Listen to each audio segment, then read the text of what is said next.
কি ক'ব? আজি অলপ ডাউন কৰি দিয়া।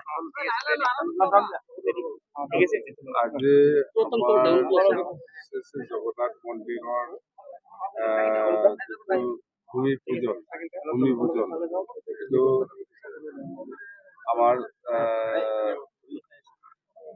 ইস্কন ধৰ্মীয় লোকসকলে আজি মাতিছিলে। অসমৰ ভক্তসকল আছে আৰু আমাৰ BTC অঞ্চলতো বহুত ভক্তসকল আছে। ইস্কন ধৰ্মীয় লোকসকলৰ কাৰণে এই জগন্নাথ মন্দিৰটো খুব মানে ইম্পৰ্টেণ্ট। তো BTC এৰিয়াত এনেকুৱা ইস্কন ধৰ্মীয় লোকসকলৰ কাৰণে যিটো মন্দিৰ প্ৰয়োজনীয় মন্দিৰ নাছিলে, সেইকাৰণে ইহঁতে আমাৰ BTC লগত আলোচনা কৰিছে আৰু আমিও এই জগন্নাথ মন্দিৰ যিটো স্থাপন কৰা হ'ল আজি, ইয়াত BTC চৰকাৰৰ পৰা আমাৰ চিফ মিনিষ্টাৰ ডাঙৰীয়াৰ যিটো 1000 crore যিটো স্পেচিয়েল পেকেজৰ ঘোষণা মানে সেইটো দিব। ইয়াত প্ৰায় 30 crore আমি BTC গভৰ্ণমেণ্টে ইয়াত অনুদান কৰিব বুলি মই কমিটমেণ্ট দিছে। তো ইয়াৰ দ্বাৰা নিশ্চয় গোটেই অসমৰ বা গোটেই অল ইণ্ডিয়াৰ যিখিনি ইস্কন ধৰ্মীয় ভক্তসকল আছে নিশ্চয় এনজয় কৰিব পাৰিব।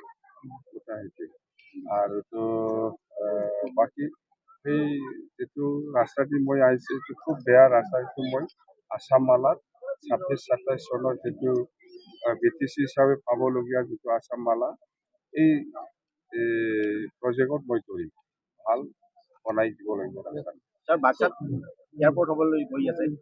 বাক্সা এয়াৰপৰ্ট নহয়, মানাহত এয়াৰপৰ্ট বনোৱাৰ কথা। তাৰমানে এয়াৰপৰ্ট কি ধৰণৰ এয়াৰপৰ্ট বনাব সেইটো পিছত আমি গম পাম। মুঠতে সেইটো যিহেতু সেইটো নেশ্যনেল ইণ্টাৰনেশ্যনেল লেভেলৰ এটা টুৰিষ্ট প্লেচ মানাহটো, ইয়াত হ'বই। অকল এয়াৰপৰ্ট নহয়, বিভিন্ন ধৰণৰ ফেচিলিটি এই অঞ্চলত নিশ্চয় থাকিব। আজি আধ্যাত্মিক যি অনুষ্ঠান যিটো সমাগত বিধানসভা নিৰ্বাচন কি কামনা কৰিব? বিধানসভা নিৰ্বাচন এনেকুৱা গোটেই অসমত যিটো আজি ৰাজনৈতিক পৰিৱেশ খুব NDAৰ কাৰণে পৰিস্থিতিটো ভাল। আৰু আমাৰ BTCৰ লক্ষ্যটো হ'ল আমি অসমটো ষ্ট্ৰং কৰিব লাগিব।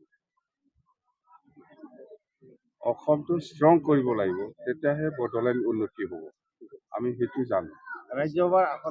ৰাজ্যসভা আসন হওক, কিবা লোকসভা আসন হওক বা এছেম্বলি আসন হওক, সেইটো NDA হিচাপে যাব।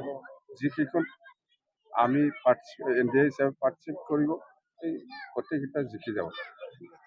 আমাৰ মূল মন্ত্ৰটো হ'ল, BPF দলৰ মূল মন্ত্ৰটো হ'ল অসমটো ষ্ট্ৰং হোৱা মানে BTC ষ্ট্ৰং হোৱা। অসম ষ্ট্ৰং হোৱা মানে BTC ষ্ট্ৰং হোৱা। বুজি পায়? কি মিত্ৰতা? NDA বুলি কৈছে, কি মিত্ৰতা?